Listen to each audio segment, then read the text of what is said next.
Tässä tällainen uusi puujakkara, jonka haluaisin maalata pirteämmän väriseksi. Mistä tulisi aloittaa? Jakkara on tämmöinen puuvalmis, joten täytyy aloittaa pohjamaalauksesta. Maalaus tehdään Futuraco-kalustosarjan maalilla. Pohjamaalaus aloitetaan valkoisella tartuntapohjamaalilla, jonka jälkeen tehdään pintamaalaus oranssin värisellä puolihimmeellä pintamaalilla. Ja sitten vaan maalaamaan.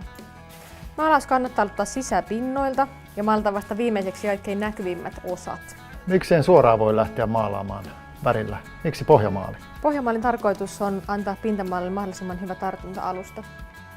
Pohjamaali on nyt kuivunut, mutta puun sävy kuultaa edelleen läpi. Se ei haittaa. Pohjamaalin tehtävä ei olekaan peittää täysin, vaan pintamaalin. Ensimmäinen pintamaalauskerta kannattaa jättää ennemmin hieman kuultavaksi kuin että sinne tulee valumia. Maali tuntuu kuivuneen. Kyllä, nyt se on kuiva ja voidaan tehdä toinen pintamaalaus. Näin saadaan lopputuloksesta peittävä ja tasainen. Sekoitetaan maali ensin huolellisesti. Maali kannattaa levittää samansuuntaisin vedoin, jotta lopputuloksesta tulee tasainen. Jo maalatut pinnat kannattaa myös tarkistaa, jotta mahdolliset valumat saadaan siivottua pois.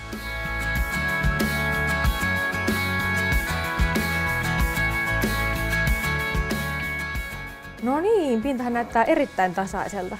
Aivan hyvältä näyttää, mutta kaipaisin kyllä vielä hieman lisää yksityiskohtia. No tehdäänkö siihen vaikka raitoja? Kuulostaa hyvältä. Yksinkertaiset raidat voi toteuttaa vaikka teipin avulla.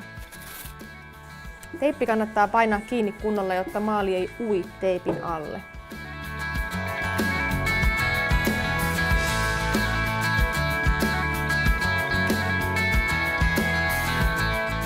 Kalusteiden maalauksessa kannattaa käyttää apuna joko superlanitelaa tai mohairitelaa.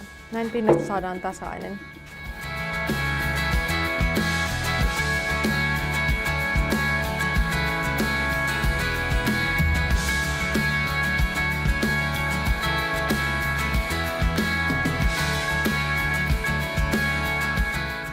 No niin, siitähän tuli kovin veikeä. Kyllä.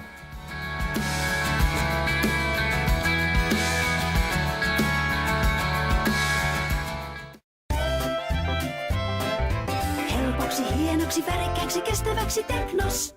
Me teemme sen.